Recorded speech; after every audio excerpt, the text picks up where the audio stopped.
Painted application ધોરણ 6 થી 12ના વિદ્યાર્થીઓ માટે અપડેટ થઈ ચૂકી છે.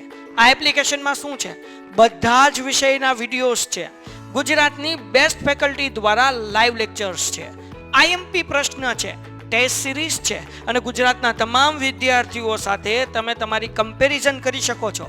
ગેમિફિકેશન છે અને બીજું ઘણું બધું. તો તમે એપ્લિકેશન ડાઉનલોડ ન કરી હોય તો ડિસ્ક્રિપ્શનમાં લિંક આપી છે. હમણાં જ પ્લે સ્ટોર ઉપર જાઓ અને એપ્લિકેશન ડાઉનલોડ કરો. ઘરે બેઠીને સરસ મજાનું ગુજરાતની જોરદાર ફેકલ્ટી સાથે ભણો, સારા માર્ક્સે પાસ થાઓ. તો કે નાણાકીય સંચાલનની અંદર આપણે હતા અને એની અંદર આપણે જોતા હતા નાણાકીય નિર્ણયો. નાણાકીય નિર્ણયો કેટલા પ્રકારના છે? કેટલા પ્રકારના નિર્ણય છે નાણાકીય નિર્ણયો? 3 પ્રકારના. પેલું કયું હતું? રોકાણ સંબંધિત નિર્ણય. એ આપણે પૂરું કર્યું હતું કે ભાઈ ક્યાં કઈ રીતે રોકાણ કરવું જોઈએ, રોકાણમાં આવતા અસર કરતા પરિબળો. એટલે અહીંયા જે અસર કરતા પરિબળો છે ને, આ બધી શું છે? આ બધી છે સમસ્યાઓ. એ લખજો સમસ્યાઓ. આ બધી સમસ્યાઓ છે. જ્યારે તમે રોકાણ અંગેના નિર્ણય લ્યો ત્યારે આટલી પ્રોબ્લેમ પડે. અસર કરતા પરિબળો એટલે સમસ્યાઓ. પછી આપ્યું છે આપણને ધિરાણ સંબંધિત નિર્ણયો. ધિરાણ એટલે કે આપણે ડિસિઝન રિલેટેડ ટુ ફાઇનાન્સિંગ. બરાબર છે. આની અંદર આપણે ધિરાણ 4 રીતે જોવાનું છે. એક ઇક્વિટી શેરનું, equity plus preference, equity plus debenture અને equity plus preference plus debenture. તો જ્યારે પણ આપણે ફાઇનાન્સિંગ કરીએ ત્યારે આપણે જે ડિસિઝન લેવાના ત્યારે આપણી પાસે 4 ઓપ્શન અવેલેબલ છે. પહેલામાં તમે ઇક્વિટી શેર બહાર પાડો. બીજાની અંદર તમે ઇક્વિટી પ્લસ પ્રેફરન્સ શેર બહાર પાડો. ત્રીજાની અંદર તમે ઇક્વિટી પ્લસ ડિબેન્ચર બહાર પાડો અને ચોથાની અંદર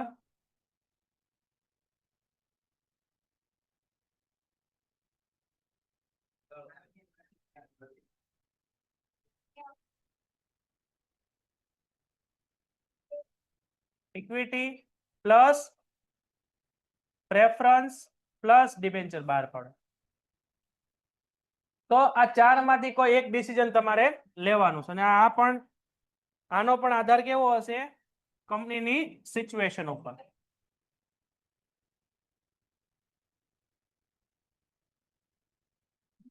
એટલું યાદ રાખવાનું છે. જ્યારે આપણે ધિરાણ સંબંધિત નિર્ણય લઈએ ને ત્યારે આપણી પાસે આ રીતના અલગ અલગ માળખા આવે. કા માત્ર ઇક્વિટી, કા ઇક્વિટી પ્લસ પ્રેફરન્સ, અથવા ઇક્વિટી પ્લસ ડિબેન્ચર, અથવા ઇક્વિટી પ્લસ પ્રેફરન્સ પ્લસ. આદર્શ મૂડી માળખું મેં તમને આની પહેલા સમજાવ્યું હતું. તો આદર્શ મૂડી માળખું કોને કહેવાય? કે જેમાં માલિકીની મૂડી પણ હોય અને ઓછીની મૂડી પણ હોય, એને આદર્શ મૂડી માળખું કહેવાય. એવી માળખું કે જેમાં માત્ર માલિકીની મૂડી હોય એને આદર્શ મૂડી માળખું ન કહેવાય. અને એવી મૂડી માળખું કે જેમાં માલિકીની મૂડી કરતા ઓછીની મૂડીનું પ્રમાણ કેવું હોય? વધુ, એને આદર્શ મૂડી માળખું ન કહેવાય. આદર્શ મૂડી માળખું કોને કહેવાય? કે જેમાં માલિકીની મૂડી હોય અને એનાથી ઓછીની મૂડી હોય. તો આમાંથી માળખું છે સી અને ડી, એટલે ત્રીજું અને ચોથું, અને આદર્શ મૂડી માળખું કહેવાય. કારણ કે આની અંદર તમને ઓછીની મૂડી પણ જોવા મળે છે અને આની અંદર માત્ર માલિકીની મૂડી છે, એટલે આને આદર્શ મૂડી માળખું ન. તો રોકાણ અંગેના નિર્ણયોમાં કંપનીની મિલકતો સાથે જોડાયેલા અને ધિરાણ સંબંધિત નિર્ણયોમાં મૂડી માળખાને સંકળાયેલા જોવા મળે છે. જેમાં મૂડી માળખું આપણે કા ઇક્વિટી શેરનું હોય, ઇક્વિટી પ્લસ પ્રેફરન્સ શેર હોય, ઇક્વિટી પ્લસ ડિબેન્ચર હોય અને ઇક્વિટી પ્લસ પ્રેફરન્સ પ્લસ દેવાનું બનેલું હોય. અહીંયા દેવાનું બનેલું એટલે અહીંયા દેવું એટલે શું થશે?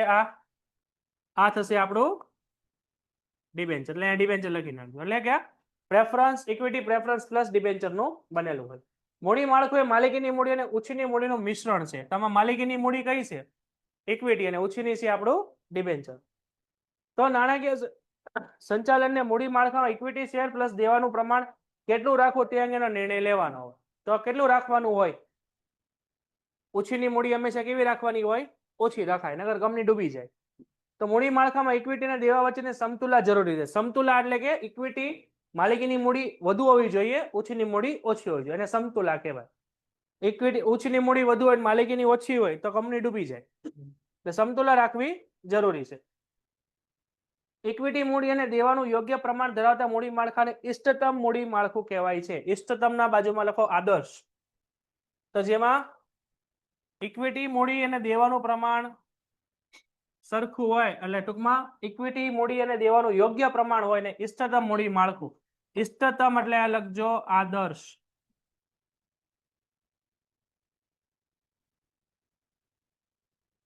આદર્શ મૂડી માળખું. અને આદર્શ મૂડી માળખું કહેવાય. ડિટેલમાં હજી સમજવાનું આગળ બાકી છે. તો મૂડી માળખાને અસર કરતામાં ઇષ્ટતમ મૂડી માળખાનું માળખું ઓછું જોખમી અને મહત્તમ વળતર આપે. ઓછું જોખમી એટલે શું? આપણી માલિકીની મૂડી 100 કરોડની છે અને ઓછીની મૂડી 30 કરોડની છે. તેનો મિનિંગ શું થયો? ઓછીની મૂડી પૂરેપૂરી ભરપાઈ કરવાની આવશે તોય આપણે એટલા કેપેબલ છીએ કે 100 કરોડમાંથી 30 કરોડ આપણે ચૂકવી શકીએ, તો પણ 70 કરોડ આપણી પાસે બચે. તો એ છે ઓછું જોખમી અને મહત્તમ વળતર. એટલે ઓછીની મૂડી લેવાથી આપણે વધુ પૈસા મળે અને જેનાથી આપણે વધુ બિઝનેસ કરી શકીએ. તો ધિરાણને અસર કરતા પરિબળો બે છે, આંતરિક અને બાહ્ય. આંતરિક એટલે કંપનીની અંદરના અને બાહ્ય એટલે કંપનીની બહારના. તો પેલું છે આપણી પાસે ધંધાનું સ્વરૂપ અને કદ. ધંધાનું કદ કેવડું છે? જો ધંધાનું કદ બહુ મોટું હોય, દાખલા તરીકે રિલાયન્સ કંપની જેવું હોય, તેમાં ઓછીની મૂડીનું પ્રમાણ કેવું હશે? વધારે હશે. માલિકીનું પ્રમાણ કેવું હશે? ઓછું હશે. અને કંપનીનું કદ બહુ નાનું એવું હોય તો માલિકીનું પ્રમાણ વધારે હશે, ઓછીનું પ્રમાણ ઓછું હશે. પછી ધંધાનું કદ છે, પછી ધંધાનો વિકાસ. જો વિકાસ બહુ વધારવો હોય તો ઓછીનું પ્રમાણ શું કરવાનું? વધારવાનું. ઓછીની મૂડી વધારવાની. અને વિકાસ ઓછો કરવો હોય તો ઓછીની મૂડી ઓછી કરવા. અહીંયા બધામાં કમ્પેરિઝન છે, બીજું કાંઈ નથી. નાણાકીય જરૂરિયાત વધુ હોય તો બોલો, આમ નહીં. ઓછીની મૂડી વધુ અને નાણાંની જરૂરિયાત ઓછી હોય તો ઓછીની મૂડી ઓછી. અને મિલકતોનું સ્વરૂપ અને જરૂરિયાત. જો મિલકતનું સ્વરૂપ લાંબા ગાળાનું હોય તો ટૂંકા ગાળા માટે ઓછીની મૂડી વધુ, અને મિલકતનું સ્વરૂપ ટૂંકા ગાળાનું હોય તો ઓછીની મૂડી ઓછી, કારણ કે ઝડપથી પૈસા મળી રહે. સંચાલકોનું વલણ. સંચાલકોનું વલણ એટલે શું થાય કે ભાઈ અહીંયા કંપની જ્યારે વધારે પૈસાની જરૂર પડે તો ત્યારે કંપનીના સંચાલકો શું કરે? શેર બહાર પાડે, આઈપીઓ બહાર પાડે. તેની અંદર તમે આઈપીઓ બહાર પાડો એટલે નવા શેર ધારકો આવે, તો શેર ધારકો કંપનીના માલિક બને. તો સંચાલકોનું વલણ એવું હોય કે આપણી સિવાય કોઈ કંપનીનું માલિક બનવું જોઈએ નહીં. તો એ શું કરશે? એ ઓછીની મૂડી લાવશે, વધુ માલિકીની મૂડી ઓછી રાખશે. એટલે શેર બહાર નહીં પાડે. એટલે 100 કરોડના શેર બહાર નહીં પડે, 100 કરોડની લોન લેશે. કારણ કે સંચાલકનું વલણ શું છે? પોતાને એકને જ માલિક બની રહેવાનું. અને એનું વલણ એવું હોય કે નવા શેર ધારકો આવે તો નવા માલિક આવે તો માલિકીની મૂડી વધુ. બાહ્ય પરિબળો. મૂડી બજારની પરિસ્થિતિ. જો માર્કેટમાં તમે લોન લેવા જાઓ ને લોનના જે રેટ હોય, ઇન્ટરેસ્ટ રેટ એ વધુ હોય તો ઓછીની મૂડીનું પ્રમાણ કેવું હશે આપણી કંપનીમાં? ઓછું, કારણ કે લોન આપણે ઓછી લેશું. અને તમને બેંક લોન હાવ સસ્તા દરે મળતી હશે તો આપણી કંપનીના મૂડી માળખામાં ઓછીની મૂડીનું પ્રમાણ વધુ હશે, કારણ કે આપણે સસ્તી લોન મળે. એ રીતે જામીનગીરીઓ બહાર પાડવાનો ખર્ચ વધુ હશે તો આ બધા જામીનગીરી કહેવાય ને, બોન્ડ ને આ બધું, એ બધું બહાર પાડવાનો ખર્ચ વધુ હશે તો આપણે શું કરશું? એને ઓછા બહાર પાડશું. અને ઓછો હશે તો વધુ બહાર પાડીને ઓછીની મૂડી લાવશું. રોકાણકારોનું વલણ. રોકાણકાર એટલે કોણ? ઇન્વેસ્ટર, શેર ધારકો. જો શેર ધારકોનું વલણ એવું હોય કે આપણે વધુમાં વધુ ડિવિડન્ડ લેવાનું છે અને વધુમાં વધુ કંપની પાસેથી પૈસા નફા સ્વરૂપે લેવાના છે, તો કંપની શું કરે? શેર બહાર ન પાડે. એનું વલણ એનાથી ઉલટું હોય તો શેર બહાર પાડે. ડિબેન્ચર ધારકો હોય એ ઓછીની મૂડી થઈ ગઈ. તો ડિબેન્ચર ધારકોનું વલણ એવું હોય કે અમને ટાઈમ ટુ ટાઈમ પૈસા મળી જ રહેવા જોઈએ, બરાબર છે ને, ટાઈમ ટુ ટાઈમ અમને વ્યાજ મળવું જોઈએ, નકર અમે કંપનીની મિલકતો વેચી દેશું. એટલે ઓછીની મૂડી કહેવાય ને, દેવું કહેવાય ને ડિબેન્ચર. તો આવું વલણ હશે તો કંપની ડિબેન્ચર બહાર નહીં પાડે, અને આનાથી ઉલટું હશે તો બહાર પાડશે. બધાની અંદર કમ્પેરિઝન છે, બરાબર. પછી શું આપ્યું છે? પ્રવર્તમાન વ્યાજનો દર. વ્યાજનો દર ઊંચો તો ઓછીની મૂડી ઓછી, વ્યાજનો દર નીચો તો ઓછીની મૂડી વધુ. કાયદાકીય નિયંત્રણ. કાયદાકીય નિયંત્રણ એટલે શું? સરકાર હંમેશા એક રૂલ્સ એન્ડ રેગ્યુલેશન બનાવે કે કોઈ કંપનીમાં વધુમાં વધુ કેટલું ફોરેન ડાયરેક્ટ ઇન્વેસ્ટમેન્ટ એફડીઆઈ આવે, અથવા ફોરેન ઇન્સ્ટિટ્યુશનલ ઇન્વેસ્ટમેન્ટ એટલે એફઆઈઆઈ આવે, અથવા ઓછીની મૂડી તમે વધુમાં વધુ કેટલી લઈ શકો, બરાબર. દેવું વધુમાં વધુ કેટલું કરી શકો એ કાયદાનું કંટ્રોલ હોય. ફોર એક્ઝામ્પલ મારી કંપની છે, મારી કંપની 100 કરોડની છે, બરાબર છે. હું તો કે 2000 કરોડના શેર બહાર પાડું. અમારી આખી કંપની વેચી નાખો તો 100 કરોડ રૂપિયા જ આવે છે. એટલે મારી પાસે જામીનગીરી કેટલી છે? વધુમાં વધુ 100 કરોડની. હવે હું કંપનીના 2000 કરોડના શેર બહાર પાડું, કંપનીની કેપિટલ કરતા 20 ગણું વધારે કેપિટલ બહાર પાડું, બરાબર છે. હવે 2000 કરોડ પબ્લિકે મને આપી હતી, તો હું શું કરું? હું તો ભાગી જ જાઉં ને લઈને 2000 કરોડ. કાંઈ નથી, કંપની ડૂબી ગઈ, હાલો પૂરું થઈ ગયું. તો મિનિંગ શું થયો? સરકાર કેટલા રૂપિયા અલાઉ કરે વધુમાં વધુ? કે તમારી જે સિક્યુરિટી હોય ને એટલા જ તે. ફોર એક્ઝામ્પલ 100 કરોડની વેલ્યુએશન છે કંપનીની, 200 કરોડની વેલ્યુએશન છે, તો આટલા જ રૂપિયાના જ શેર બહાર પડે, વધારે ન પાડી શકો. એને શું કહેવાય? કાયદાકીય નિયંત્રણ. જો કાયદાકીય નિયંત્રણ હશે તો ઉછીની મૂડી ને માલિકીની મૂડી ઉપર નિયંત્રણ હશે, નહીં હોય તો નહીં હોય. સંસ્થાકીય રોકાણકારો. સંસ્થાકીય રોકાણકારો કોને કહેવાય? સંસ્થાકીય રોકાણકારો એટલે ફોરેન ડાયરેક્ટ ઇન્વેસ્ટમેન્ટ છે, એફઆઈઆઈ છે, આ બધા સંસ્થાકીય રોકાણકારો કહેવાય. એ લોકોનું વલણ કેવું છે એના ઉપર આપણું મૂડી માળખું અસર કરે છે. તો અહીંયા આપણું ધંધા ઓલું ધિરાણ સંબંધિત નિર્ણય પૂરું થાય છે. આખું જોઈ લો, ન સમજાઈને પૂછો. આપણી પાસે મિલકત વધુ હોય, ફોર એક્ઝામ્પલ આપણી પાસે 100 કરોડની મિલકતો હોય, તો આપણે ઉછીની મૂડી કેટલી લાવાય? ઓછી લવાય. એટલે કદાચ ઉછીની મૂડી આપણે પે કરવાની થઈ, ડિબેન્ચર ધારકોને પૈસા પે કરવાના થયા, અથવા બેંકની લોન પે કરવાની થઈ, તો આપણે એટલા કેપેબલ હોઈએ કે મિલકત વેચીને આપણે પે કરી શકીએ. નગર કંપની નાદાર જાહેર થઈ જાય. એટલે તમારી સિક્યોર, તમારી વેલ્યુએશન કરતા ઓછી ઉછીની મૂડી લવાય, અને આદર્શ મૂડી માળખું કહેવાય. ઓકે, નેક્સ્ટ ના પછી આપ્યું છે ડિવિડન્ડ સંબંધિત નિર્ણયો. ડિવિડન્ડ કોને કહેવાય? પહેલી વાત ઈ બોલો. અને કોને ચૂકવવાનું હોય? શેર હોલ્ડર ડિવિડન્ડ ચૂકવાય. તો ડિબેન્ચર હોલ્ડર ને શું ચૂકવાય? તો ડિવિડન્ડ અને વ્યાજ વચ્ચે શું છે? એ એક રીતે શેર ધારકની ઇન્કમ છે. શેર ધારક માટે આ આવક છે. તો ડિવિડન્ડ સંબંધિત નિર્ણય જ્યારે લેવાનો હોય, કંપનીના માલિક છે શેર ધારકો છે, અને શેર ધારકોને ડિવિડન્ડ આપવું પડે. જો ડિવિડન્ડ તમે ન આપો તો એ શું કરે? પોતાના શેર વેચીને નીકળી જાય, તો કંપનીના જે વેલ્યુએશન હોય એ ઘટે, બરાબર છે. તો શેર ધારકોને જે આવક મળે છે એ ડિવિડન્ડ છે. તો ડિવિડન્ડ તમે ત્યાં ક્યારે ચૂકવી શકો? જ્યારે તમારી પાસે નફો થાય તો. અને જો નફો વધુ થાય તો તમારે ડિવિડન્ડને લગતો નિર્ણય લેવાનો. અને ડિવિડન્ડને લગતો નિર્ણય ક્યારે લેવાનો હોય અને એનો આધાર કેના ઉપર છે? જો અહીંયા ફોર એક્ઝામ્પલ કંપનીને 100 કરોડનો નફો થાય છે, તો કંપની જો બહુ જ સદ્ધર હશે તો એ ડિવિડન્ડ કેવું આપશે? અહીંયા ડિવિડન્ડ આપશે વધુ, બરાબર છે, અને રીઇન્વેસ્ટમેન્ટ કરશે ઓછું. જો કંપની ખૂબ જ ખોટ ધરાવતી હોય તો એ શું કરશે? અહીંયા રીઇન્વેસ્ટમેન્ટ વધારશે અને ડિવિડન્ડ કેવું આપશે? અહીંયા ઓછું આપશે. આને કહેવાય ડિવિડન્ડ સંબંધિત નિર્ણય, બરાબર છે. તો એ ડિપેન્ડ કરશે કંપનીની સિચ્યુએશન ઉપર. આપણે ડિવિડન્ડ સંબંધિત નિર્ણયો, તો ડિવિડન્ડ સંબંધિત નિર્ણયો શેર ધારકને લગતા હોય, બરાબર છે. તો ડિવિડન્ડ એ કંપનીના નફાનો ભાગ છે જે શેર ધારકો વચ્ચે વેચાય છે. તો નફાનો ભાગ છે ને શેર ધારકો વચ્ચે વેચાય છે. તો જોઈ લો, આ કંપનીનો નફો છે 100 કરોડનો, એમાંથી એક નફાનો ભાગ છે. કેટલો અહીંયા ભાગ છે? 90 કરોડ. એટલે નફાનો 90% ભાગ છે જે શેર ધારકોને વચ્ચે ડિવિડન્ડ તરીકે વેચાય છે. અને અહીંયા કંપની ખોટમાં છે, તો કંપનીના 100 કરોડમાંથી 5%, એટલે કે 5 કરોડ રૂપિયા નફાનો ભાગ છે જે શેર ધારકો વચ્ચે વેચાય છે, બરોબર છે. અંડરલાઈન કરજો, કંપનીના નફાનો ડિવિડન્ડ છે ભાગ છે જે શેર ધારકો વચ્ચે વહેંચવામાં આવે છે. તો કેમ વેચાય આપણે જોયું. ડિવિડન્ડ એ શેર હોલ્ડરોને તેમના રોકાણ ઉપર આપવામાં આવતું વળતર છે. કંપની ધારા પ્રમાણે ડિવિડન્ડ માત્ર રોકડમાં જ ચૂકવી શકાય. આ પ્રશ્ન MCQ તરીકે એક્ઝામમાં પૂછાઈ ગયો છે. એટલે અહીંયા લખો, ઓનલાઈન ચૂકવી શકાય? હા. ચેક થી ચૂકવી શકાય? રોકડા 20 આપી શકાય? આ બધું ને રોકડ જ કહેવાય. તો રોકડ કોને ન કહેવાય?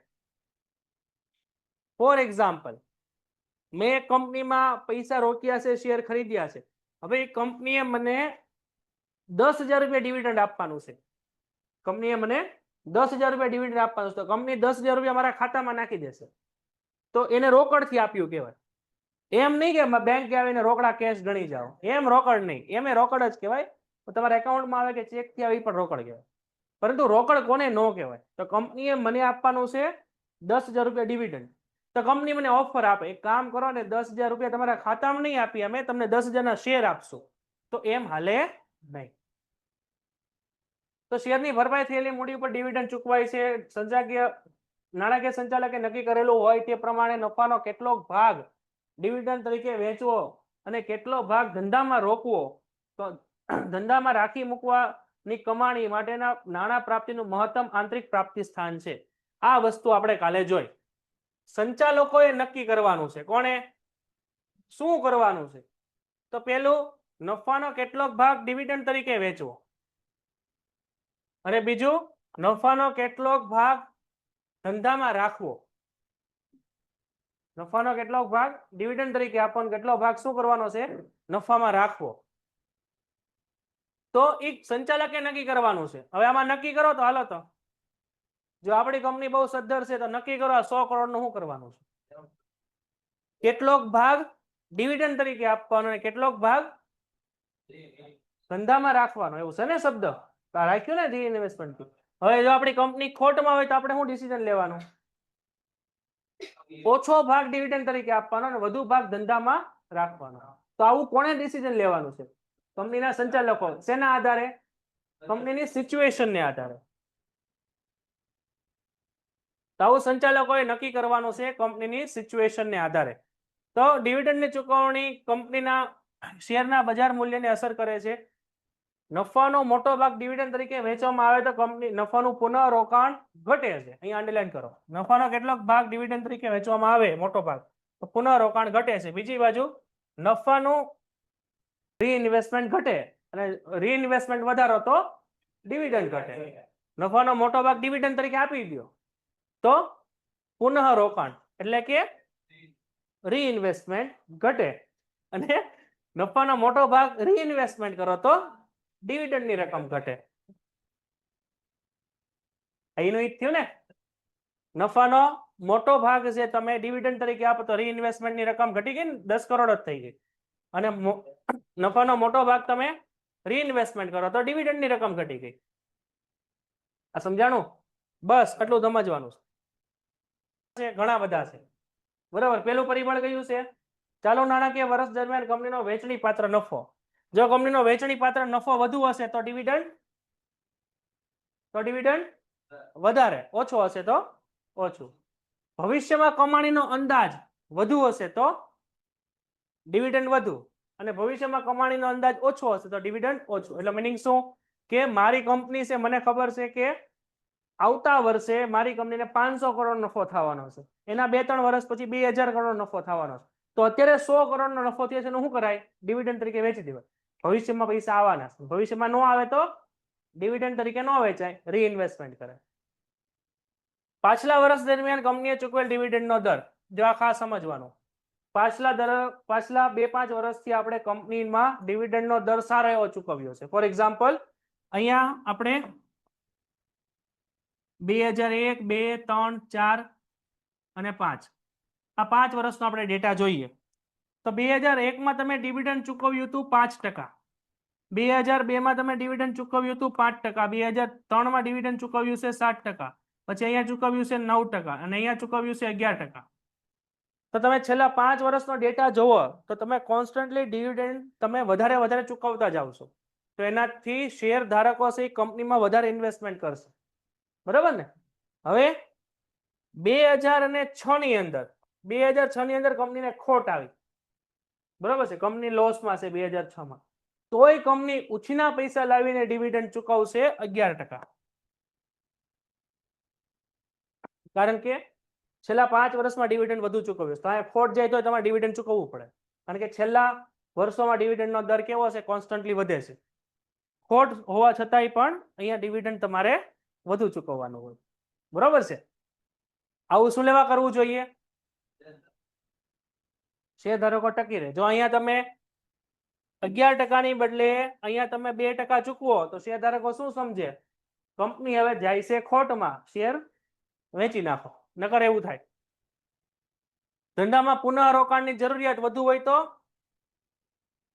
ઓછું અને ઓછી હોય તો વધુ. કંપનીની વર્તમાન સમયમાં નાણાકીય પરિસ્થિતિ સારી હોય તો અને ઓછી ખરાબ હોય તો ઓછું અને નાણાકીય જરૂરિયાતો વધુ હોય તો ઓછું અને ઓછી હોય તો વધુ. પછી કંપની પાસે અનામતનું પ્રમાણ, કંપની પાસે 500 કરોડ આમને પડ્યા છે તો ડિવિડન્ડ વધુ, અને આમને ન પડ્યા હોય તો ઓછું. ભવિષ્યમાં નફાકારક રોકાણનું આયોજન સારું એવું હોય તો વધુ, અને ન હોય તો ઓછું. સંચાલકોનું વલણ, સંચાલકો બધા ચોર જેવા જ છે, 1 રૂપિયો કાઢવો જ નથી, બરાબર છે, દેવું જ નથી ડિવિડન્ડ, તો ડિવિડન્ડ કેવું હશે? ઓછું. સંચાલકો દિલદાર હશે તો ડિવિડન્ડ વધુ. કરવેરા નીતિ, કરવેરા નીતિ સમજવાનું. ડિવિડન્ડ છે એ એક પ્રકારની આવક છે, કોની? શેર હોલ્ડરોની. અને કંપની માટે એ શું છે? આવક છે કે ખર્ચ છે? તો તમે ખર્ચ વધુ દેખાડો તો ટેક્સ વધુ ચૂકવવાનો કે વધુ ઓછો ચૂકવવાનો? ઓછો ચૂકવવાનો. જો ટેક્સ પોલિસી તમારી ઓછો ટેક્સ ચૂકવવાની હોય તો ડિવિડન્ડ વધુ, બરાબર ને? નકર ઉલટું. ધારાકીય નિયંત્રણો કે અમુક ટકા ડિવિડન્ડ ચૂકવવાનું જ છે તો ચૂકવવું પડશે. પછી કંપનીમાં શેર ધારકોની અપેક્ષા ડિવિડન્ડ લેવાની હોય વધુ તો ચૂકવવું પડે. જો અહીંયા અપેક્ષા છે ને, ખોટ હોય તો ચૂકવવું પડશે. મૂડી બજારની પરિસ્થિતિ, જો પરિસ્થિતિ મૂડી બજારની એટલે કે માર્કેટમાં પૈસા બહુ મોંઘા મળે છે અથવા માર્કેટ અત્યારે બહુ લોસમાં ચાલે છે તો ડિવિડન્ડ ઓછું, નકર વધુ. કંપનીનો વિકાસ દર, કંપની લાંબા ગાળે 5-6 વર્ષ પછી કંપની બહુ આગળ વધવાની છે તો અત્યારે ડિવિડન્ડ વધુ, નકર ઓછું. કંપનીની તરલતાની સ્થિતિ, તરલતા એટલે લિક્વિડિટી, જે આપણે અગાઉ ચર્ચા કરી, તરત ઝડપથી તમારા પૈસા છે એ કેશમાં કન્વર્ટ થઈ જવા જોઈએ. જો એવી રીતે તમારી પાસે પૈસા હોય તો ડિવિડન્ડ વધુ, નકર ઓછું. બધામાં લોજિક જ છે, વધુ ઓછું સમજવાનું છે. તો અહીંયા તમારા બધા ડિસિઝનનો આધાર કેના ઉપર હશે? કંપનીની સિચ્યુએશન ઉપર અને તમારી સિચ્યુએશન ઉપર. તો આ બધામાં સંભાવના વાળું ચેપ્ટર છે આ ત્રણેય ટોપિક. આમ હોય તો આમ ને આમ હોય તો આમ. તો અહીંયા બધા ડિસિઝન પૂરા થાય છે. ત્રણેય પ્રકારના જોઈ લ્યો, ન સમજાઈને પૂછો. ત્રણેય ડિસિઝન જોવાના છે પ્લસ ત્રણેય ડિસિઝનને અસર કરતા પરિબળો જોવાના છે. પરિબળો સેપરેટ એક્ઝામમાં તમને પૂછાય છે. આમાં કેટલા પરિબળો છે? 14 છે. 14 માંથી તમારે 5 થી 6 યાદ. નેક્સ્ટના પછીનો ટોપિક છે આપણો મૂડી માળખું. મૂડી માળખાની અંદર 2 પ્રશ્નો આપણે જોવાના છે. 2 પાસા છે આપણી પાસે. પહેલો આપણી પાસે મૂડીની જરૂરિયાતનો અંદાજ એટલે મૂડીકરણનો પ્રશ્ન છે, અને બીજું છે મૂડીના પ્રાપ્તિ સ્થાનોનો પ્રશ્ન. તો મૂડીના પ્રાપ્તિ સ્થાનો એટલે પૈસા આપણે ક્યાંથી મળી શકે, અને મૂડીકરણનો પ્રશ્ન એટલે કે આપણે પૈસા કઈ રીતે રાખવા, ઉછીના કેટલા રાખવા અને માલિકીના પૈસા કેટલા રાખવા. તો કંપની જુદા જુદા પ્રાપ્તિ સ્થાનો પાસેથી જરૂરી મૂડી ભંડોળ મેળવી શકે છે. અને કંપની વિવિધ પ્રકારની જામીનગીરીઓ જેવી કે આપણી પાસે ઇક્વિટી શેર છે, પ્રેફરન્સ શેર છે, ડિબેન્ચર છે વગેરે બહાર પડીને આપણે પૈસા પ્રાપ્ત કરી શકીએ. તો આ બધા પ્રાપ્તિ સ્થાનો છે. વિવિધ પ્રકારના જામીનગીરીઓ એટલા પ્રમાણમાં બહાર પાડવા કે તે અંગેનો નિર્ણય કંપનીના સંચાલકે લેવાનો છે. કેટલા બહાર પાડવા, કેટલા પ્રમાણમાં બહાર પાડવા? તમારી પાસે 100 કરોડની કંપની હોય તો તમારે કેટલી ઉછીની મૂડી લેવાય? કેટલી ઉછીની મૂડી લેવાય? 50 કરોડ. કેટલી લેવાય? 90 કરોડ. કેટલી લેવાય? આપણી પાસે કંપની છે જેમાં 100 કરોડની માલિકીની મૂડી છે આપણી પાસે, અને 100 કરોડની કંપનીની વેલ્યુએશન છે. આપણે પૈસા ઉછીના લેવાના છે તો આપણે કેટલા રૂપિયા લઈ શકીએ ઉછીના? આવું સમજી ગયો. હવે બીજો એકાદો દાખલો બોલો. 60 કરોડ. તેનો મીનિંગ એવો છે, દરેક વ્યક્તિના વિચાર અલગ અલગ છે. કોક 100 કરોડ બહાર પાડે, કોક 30 કરોડ, કોક 50 કરોડ, કોક 60 કરોડ. તો એ બધા ડિસિઝન કોને લેવાના? કંપનીના સંચાલકોએ. બરાબર છે ભાઈ, કેટલા ઉછીના પૈસા લેવા. અમુક 100 કરોડની જગ્યાએ 200 કરોડનું ઉછીનું લેણું લઈ લે, પછી કંપની ડૂબી જાય. તો એ પણ ડિસિઝન જોવાનું છે સંચાલકો. અમુક સંચાલકો એવા હોય કે 1 રૂપિયા ઉછીનો ન લે, એવું બને ને, તો એ ડિસિઝન સંચાલકોએ લેવાનું છે. તો મૂડી માળખું એટલે મૂડી પ્રાપ્તિના જુદા જુદા સ્થાનો જેવા કે ઇક્વિટી, પ્રેફરન્સ શેર, ડિબેન્ચર, અનામત અને લોન ભંડોળનું મિશ્રણ. અહીંયા અંડરલાઈન કરો. મૂડી માળખું એટલે શું? કે જેમાં ઇક્વિટી, પ્રેફરન્સ, ડિબેન્ચર, અનામત અને લોન. પેન્ટેડ એપ્લિકેશન ધોરણ 6 થી 12ના વિદ્યાર્થીઓ માટે અપડેટ થઈ ચૂકી છે. આ એપ્લિકેશનમાં શું છે? બધા જ વિષયના વિડીયોઝ છે. ગુજરાતની બેસ્ટ ફેકલ્ટી દ્વારા લાઈવ લેક્ચર્સ છે, આઈએમપી પ્રશ્ન છે, ટેસ્ટ સિરીઝ છે, અને ગુજરાતના તમામ વિદ્યાર્થીઓ સાથે તમે તમારી કમ્પેરિઝન કરી શકો છો. ગેમિફિકેશન છે અને બીજું ઘણું બધું. તો તમે એપ્લિકેશન ડાઉનલોડ ન કરી હોય તો ડિસ્ક્રિપ્શનમાં લિંક આપી છે. હમણાં જ પ્લે સ્ટોર ઉપર જાઓ અને એપ્લિકેશન ડાઉનલોડ કરો. ઘરે બેઠીને સરસ મજાનું ગુજરાતની જોરદાર ફેકલ્ટી સાથે ભણો, સારા માર્ક્સે પાસ થાય. બધાનું મિશ્રણ હોય ને મૂડી માળખું કહેવાય, જેમાં માલિકીની મૂડી હોય, ઉછીની મૂડી પણ હોય. આ સંદર્ભમાં ગેસ્ટનબર્ગના જણાવ્યા મુજબ જામીનગીરીના પ્રકાર અંગેના નિર્ણય કંપનીના મૂડી માળખાનું પ્રતિબિંબ છે. આ તમને શું કહેશે? ગેસ્ટનબર્ગ જામીનગીરીના પ્રકાર અંગેના નિર્ણયો કંપનીના મૂડી માળખાનું પ્રતિબિંબ થાય છે, પ્રતિબિંબિત થાય છે. એટલે તમે કોઈ પણ કંપનીનું કેપિટલ સ્ટ્રક્ચર જોઈ લ્યો, જો એમાં માલિકીની મૂડી કરતા ઓછીની મૂડી વધુ હોય તો આપણે શું સમજી લેવાનું? કંપની ડૂબવાની છે, તો ત્યાં પૈસા રોકાય. સમજાઈ ગયું? અને એવી એક કેપિટલ સ્ટ્રક્ચર જેમાં માલિકીની મૂડી બહુ વધારે અને ઓછીની મૂડી 0 હોય તો ન્યાય પૈસા રોકાય નહીં, કારણ કે કંપનીનો કોઈ ગ્રોથ ન હોય, કારણ કે કંપની પાસે સાહસ નથી ઓછીના પૈસા લેવા. બરાબર? બંનેનું પ્રમાણ વ્યવસ્થિત હોય તો આપણે પૈસા રોકાય. સરળ શબ્દમાં શું કહેવાય? મૂડી માળખું એટલે કંપનીની જરૂરિયાત મૂડી ઊભી કરવા માટે ઉપયોગમાં લીધેલ જુદા જુદા પ્રાપ્તિ સ્થાનોનું મિશ્રણ. જુદા જુદા પ્રાપ્તિ સ્થાનો એટલે કયા કયા? આયરા: ઇક્વિટી, પ્રેફરન્સ, ડિબેન્ચર, અનામત અને લોન. હોગલેન્ડ આપણને શું કહે છે કે ભાઈ મૂડી માળખું એટલે નાણાં ઊભા કરવા માટે કંપનીએ બહાર પડેલ જામીનગીરીઓ અને ઉપયોગમાં લીધેલ વિવિધ પ્રકારના પ્રાપ્તિ સ્થાનોના વિસ્તાર અને તેમની વહેંચણી વચ્ચેનું પ્રમાણ. તેમની વહેંચણી વચ્ચેનું પ્રમાણ કેવું હોવું જોઈએ? યોગ્ય હોવું જોઈએ, જેમાં માલિકીની કરતા ઓછીની મૂડી ઓછી હોવી જોઈએ. તો અહીંયા તમારી પાસે ઘણા બધા અર્થ છે. મૂડી માળખું એટલે શું? મારા ખ્યાલથી આ અર્થ છે ને એ બહુ ઈઝી પડે તમને. અહીંયા આપણો પ્રશ્ન આવે, મૂડી માળખું એટલે શું? આપણી પાસે આ પહેલી વ્યાખ્યા, બીજી વ્યાખ્યા અને ત્રીજી વ્યાખ્યા, 3 વ્યાખ્યા છે. 3 માંથી કોઈ એક યાદ રાખવાની છે. પેલી રાખો તો ઈઝી રહે, તમને આ બધા નામ આવડે જ છે. હમણાં જ આપણે સ્ટ્રક્ચર જોયું, હજી ડિટેલમાં જોવાનું છે. ઇક્વિટી, પ્રેફરન્સ, ડિબેન્ચર, અનામત અને લોનનું મિશ્રણ એટલે મૂડી માળખું. બરાબર છે? તો સ્ટાર્ટ કરીએ આપણે એના લક્ષણો. હંમેશા મૂડી માળખું કેવું હોવું જોઈએ? આદર્શ હોવું જોઈએ, કે જેમાં સરળતા હોય, જેમાં ઓછામાં ઓછા પ્રકારની જામીનગીરીઓ બહાર પાડવામાં આવે. ઓછામાં ઓછા પ્રકારની જામીનગીરી બહાર પાડવામાં આવે એટલે ઓછીની મૂડી હંમેશા કેવી હોય? ઓછી હોય.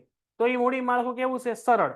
બરાબર? નકર એ અઘરું પડી જાય કે ભાઈ માલિકીની મૂડી કરતા ઓછીની મૂડી કેવી છે? બહુ વધારે, તો એને અઘરું મૂડી માળખું કહેવાય. તો એને આદર્શ મૂડી માળખું કહેવાય નહીં. આદર્શ મૂડી માળખાને લાક્ષણિકતા આપણે જોઈએ છીએ અને કે જેમાં જવાબદારીઓ કેવી હશે? ઓછી, અને માલિકીની મૂડી કેવી હશે? વધુ. એને જ આદર્શ કહેવાય. જેમાં ઓછીની મૂડી 0 હોય એને આદર્શ ન કહેવાય, અને ઓછીની મૂડી માલિકીની મૂડી કરતા વધુ એને આદર્શ ન કહેવાય. આ 3 ટોપિક સમજાઈશ ને?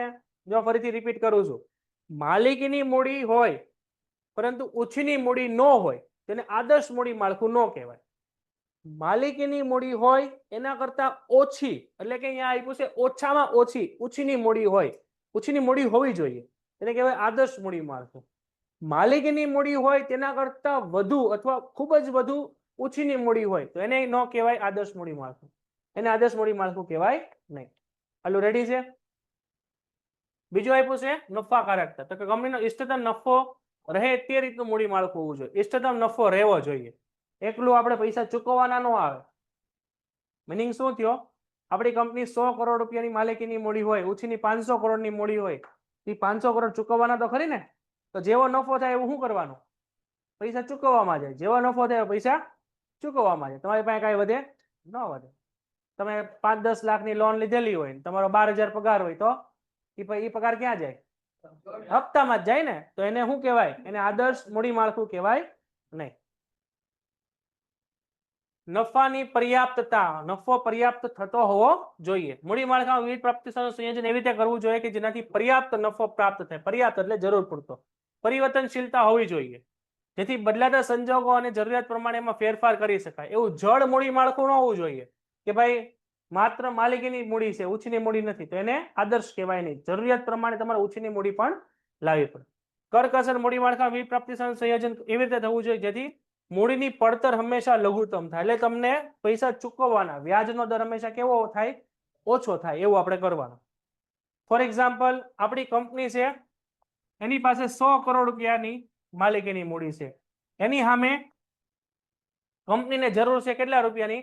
તો કે 140 કરોડની જરૂર છે. 140 કરોડની જરૂર છે. તો 140 કરોડની તમે જો લોન લ્યો તેમાં વ્યાજ કેવું ચૂકવાનું? વધારે. એની કરતા બેટર છે 140 કરોડમાંથી 100 કરોડ માલિકીની મૂડી વાપરો પ્લસ 40 કરોડની તમે લોન લ્યો, તો જેનાથી તમારે ધિરાણ ઉપર પડતર કેવી થશે? ઓછામાં ઓછી. બરાબર છે.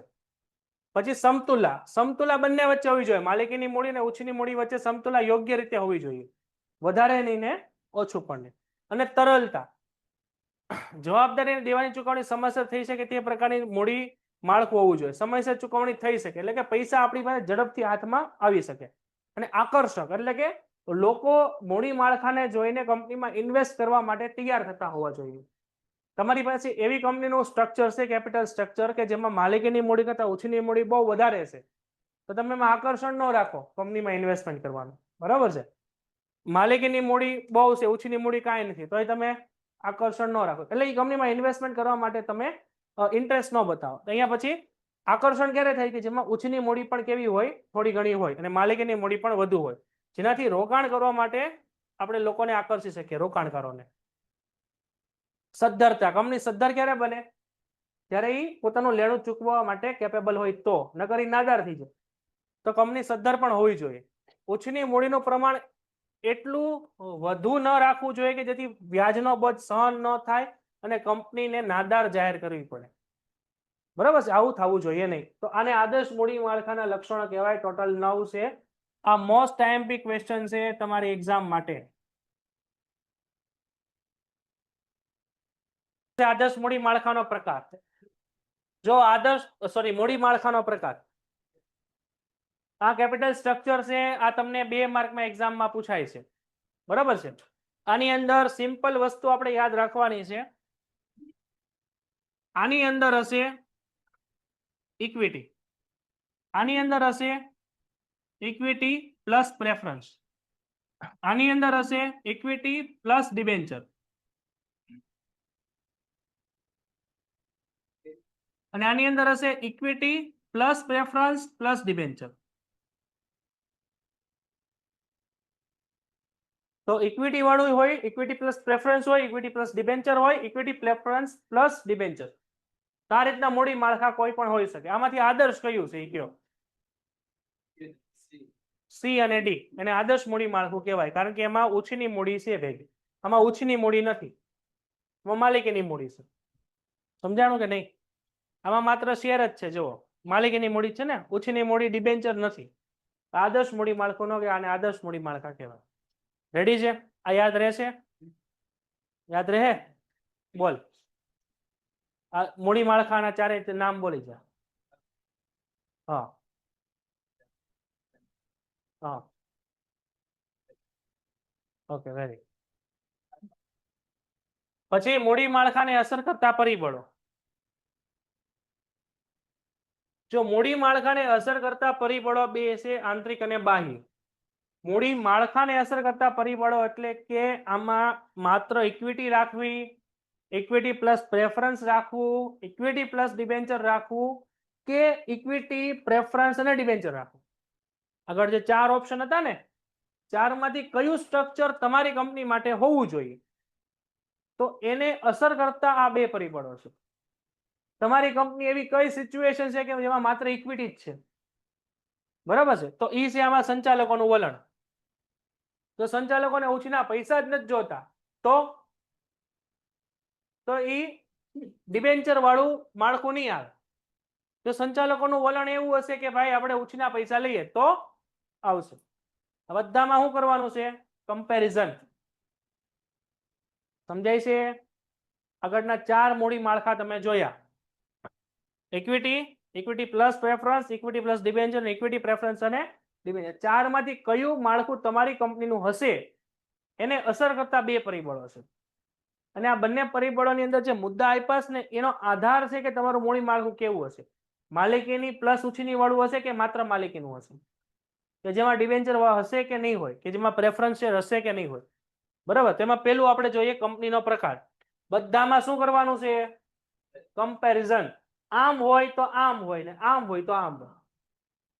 તો પેલો પ્રકાર છે આપણી પાસે ધંધાનો પ્રકાર. જો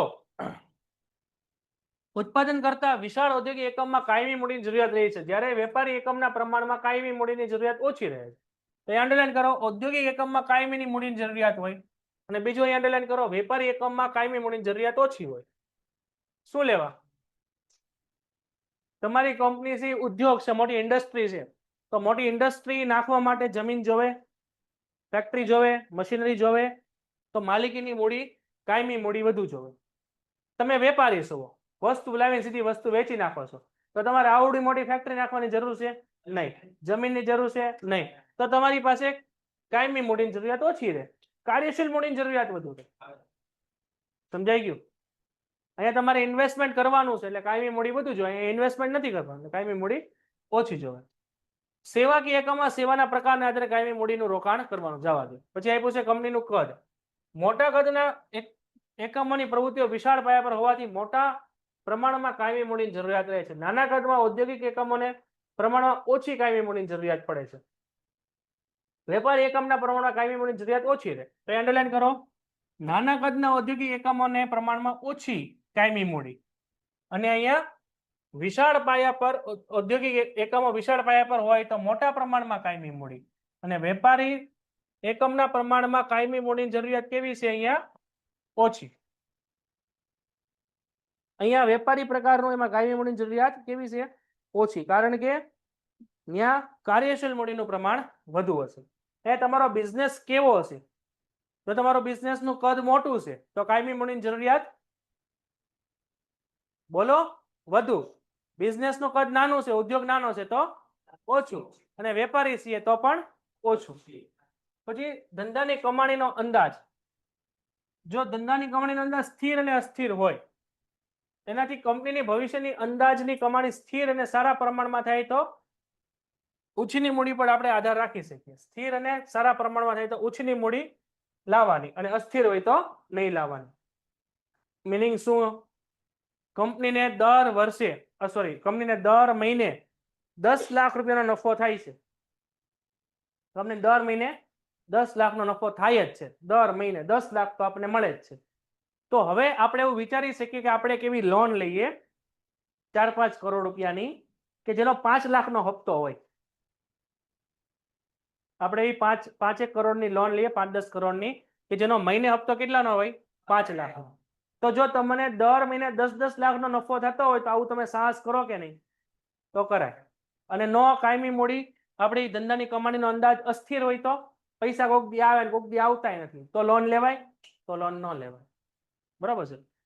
મિલકતનું સ્વરૂપ અને જરૂરિયાત. મોટા પાયા પર કાયમી મિલકતોની ધંધામાં જરૂરિયાત વધુ હોય તો મૂડી માળખામાં ઇક્વિટીનું પ્રમાણ વધુ હોય, અને કાયમી મિલકતોમાં રોકાણ વધુ હોવાને કારણે મિલકતોની ખરીદી અને ભાડા ખરીદી અને પટ્ટાથી હોવાથી તેને વિચારવામાં આવે છે.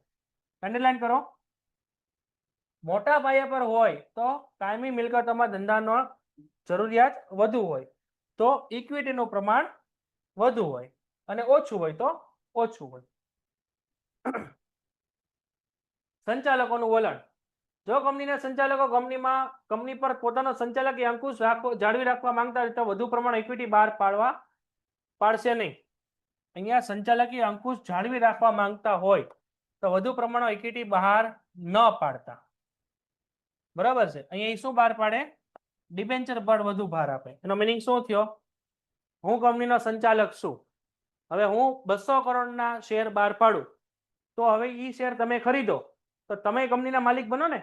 તેનો મિનિંગ શું થયો? મારું વલણ એવું છે કે મારે મેનેજમેન્ટ ઉપર કંટ્રોલ રાખવું છે, મારે બીજા કોઈ મેનેજમેન્ટ નથી આપવું. તમે 200 કરોડ રૂપિયા રોક્યા હોય તો તમે કયો એમ મારે કરવાનું ને. તો મારે કંપની ઉપર અંકુશ રાખવું હોય તો ડિબેન્ચર બહાર નહીં પાડું. હું 200 કરોડના શેર બહાર નહીં પાડું, 200 કરોડના ડિબેન્ચર બહાર પાડીશ. અને મારું વલણ એવું હોય કે ભાઈ હું મેનેજમેન્ટ કરું, મારી સાથે કોઈ બીજા ઈ મેનેજમેન્ટ કરે, તો મારું વલણ એવું હોય કે મારે સંચાલન પર અંકુશ રાખવું નથી, તો હું શેર બહાર પાડીશ, હું ડિબેન્ચર બહાર નહીં પાડું. સમજાણું? પછી આપ્યું છે આપણને નાણાંની જરૂરિયાત. ઓછા પ્રમાણમાં મૂડીની જરૂરિયાત હોય તો માત્ર ઇક્વિટી શેર બહાર પાડવામાં આવે, અને વિશાળ મૂડીની જરૂરિયાત હોય તો વિવિધ પ્રકારની જમીનગીરી બહાર પાડવામાં આવે. અંડરલાઈન કરો. ઓછા પ્રમાણમાં જરૂરિયાત હોય તો માત્ર ઇક્વિટી શેર, અને વિશાળ મૂડીની જરૂરિયાત હોય તો વિવિધ પ્રકારની જામીનગીરી. વિવિધ પ્રકારની જામીનગીરી એટલે એમાં ડિબેન્ચર પણ આવે. આ ઉપરાંત મૂડી માળખો તૈયાર કરતી વખતે લાંબા ગાળાના ધ્યેય યોજનાઓ, ભાવિ શક્યતાઓ, ભવિષ્ય માટે નાણાકીય જરૂરિયાતો ધ્યાનમાં લેવા. ઓકે. મૂડીની જરૂરિયાતનો સમય. જો મૂડીની જરૂરિયાતનો સમય કાયમ માટે હોય તો ઇક્વિટી શેર બહાર પડાય. કાયમ માટે હોય તો ઇક્વિટી શેર બહાર પડાય અને ટૂંકા ગાળા માટે હોય તો ડિબેન્ચર કે પ્રેફરન્સ બહાર પડાય. આ બધી અંડરલાઈન કરજો, નકર કાંઈ આમાં ભેગું થાય નહીં. માત્ર અને માત્ર આમાં કમ્પેરિઝન કરવાનું છે. આમ હોય તો આમ ડિસિઝન લેવાય ને આમ હોય તો આમ ડિસિઝન લેવાય. એટલે આ બધામાં અંડરલાઈન મેં કરાવીને એટલું કરજો, નકર આમાં ભેગું નહીં થાય. ધંધાનો પ્રકાર ઔદ્યોગિક હોય તો મૂડીની જરૂરિયાત કાયમી મૂડી વધુ અને વેપારી હોય તો ઓછી. ધંધાનું કદ મોટું હોય તો અને નાનું હોય તો ઓછી. ધંધાનો કમાણીનો અંદાજ લાંબા ગાળે આવતો જ હોય, પૈસા મળવાના જ છે, તો ઓછીનું મૂડીનું પ્રમાણ વધુ અને અંદાજ અસ્થિર હોય તો ઓછું. મિલકતોનું સ્વરૂપ અને જરૂરિયાત. જો મોટા પાયે મિલકતોની જરૂરિયાત હોય તો કાયમી મૂડીનું પ્રમાણ વધુ, નકર ઓછું. સંચાલકોનું વલણ, સંચાલન ઉપર અંકુશ રાખવાનું જ હોય તો ડિબેન્ચર વધુ અને ન હોય તો શેર વધુ. નાણાકીય જરૂરિયાત ઓછી હોય તો ઇક્વિટી અને વધુ હોય તો ઇક્વિટી પ્લસ ડિબેન્ચર. અને મૂડીની જરૂરિયાત કાયમ માટે હોય તો ઇક્વિટી અને ટૂંકા ગાળા માટે હોય તો એટલું જોઈ લો. ચાલો અને એટલે અંડરલાઈન કરી નાખો. પેન્ટેડ એપ્લિકેશન ધોરણ 6 થી 12ના વિદ્યાર્થીઓ માટે અપડેટ થઈ ચૂકી છે. આ એપ્લિકેશનમાં શું છે? બધા જ વિષયના વિડીયોઝ છે.